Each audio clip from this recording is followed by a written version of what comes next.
এবং বিএনপির যে স্বপন তাদেরকে দ্রুততম সময়ের মধ্যে আইনের আওতায় নিয়ে আসতে হবে।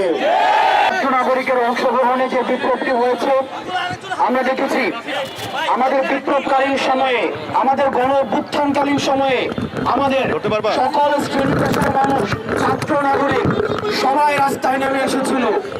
তখন পুরো বাংলাদেশ দুটো ভাগে বিভক্ত ছিল, একটা হলো নির্যাতক, আরেকটা হচ্ছে নির্যাতিত। আমরা দেখেছি তখন নির্যাতকের ভূমিকায় ছিল আওয়ামী লীগ, ফ্যাসিজম। আজকে দুর্ভাগ্যের বিষয়, এতদিন আওয়ামী লীগ ক্লকওয়াইজ করাপশন করেছে, ক্লকওয়াইজ চাঁদাবাজি করেছে, ক্লকওয়াইজ টেন্ডারবাজি করেছে, ক্লকওয়াইজ সিন্ডিকেট করেছে। আমরা আশাহত হচ্ছি আমাদের ছাত্র নাগরিকের অভ্যুত্থানকে পুঁজি করে এন্টি ক্লকওয়াইজ হিসেবে আবার অন্যান্য রাজনৈতিক দল তারা আবার এই সিন্ডিকেট, চাঁদাবাজি, আবার এই ধরনের অপকর্মগুলো রাষ্ট্রে পুনর্বাসন করার চেষ্টা করছে। আমরা ছাত্র নাগরিকদের কাছ থেকে আপনাদেরকে আহ্বান জানাচ্ছি, আপনাদেরকে সতর্ক করছি, বাংলাদেশে আর কোনোদিন ক্লকওয়াইজ, এন্টি ক্লকওয়াইজ কোন ধরনের করাপশনের পুনর্বাসন আর হবে না।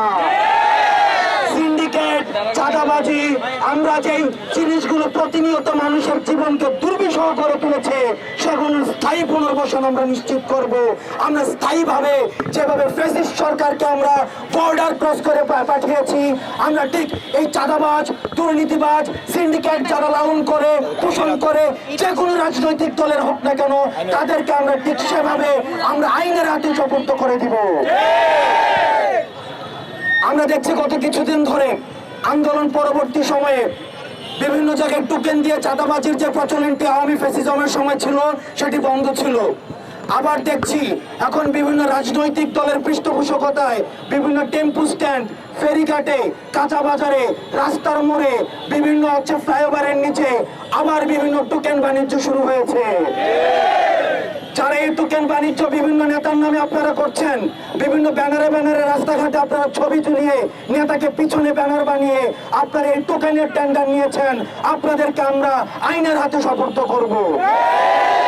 আমরা স্পষ্ট করে বলতে চাই, গণবিমুখ যে কোনো ধরনের সিদ্ধান্ত এই ছাত্র নাগরিক রুখে দিবে।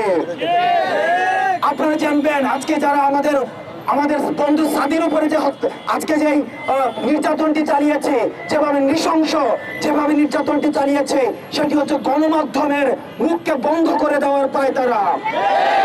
আমরা ফ্যাসিজমের সরকারের সময় দেখেছি সরকার ইন্টেনশনালি যারা কথা বলতে চায়, দুর্নীতির বিরুদ্ধে দাঁড়ায়, সিন্ডিকেটের বিরুদ্ধে দাঁড়ায়, তাদেরকে আয়না ঘরে পাঠিয়েছে, তাদেরকে মিউট করে দেওয়া হয়েছে, তাদেরকে খুন করে ফেলা হয়েছে। এই ফ্যাসিজমের দোষর অন্য নামে, ভিন্ন নামে, বিভিন্ন রাজনৈতিক নামে আবার আমার বন্ধু সাদির উপরে, সাংবাদিক সমিতির সভাপতির উপরে যেই ধরনের অতর্কিত হামলা করেছে আমরা সেগুলোকে ফ্যাসিস্ট লিগেসি হিসাবে চিহ্নিত করি এবং সেগুলোর স্থায়ীভাবে পুনরুৎঘাটন পর্যন্ত, আমাদের স্থায়ীভাবে সমূলে উৎপাদন না হওয়া পর্যন্ত আমাদের আন্দোলন অব্যাহত থাকবে এবং জামিলি এবং বিএনপির যে স্বপন তাদেরকে দ্রুততম সময়ের মধ্যে আইনের আওতায় নিয়ে আসতে হবে।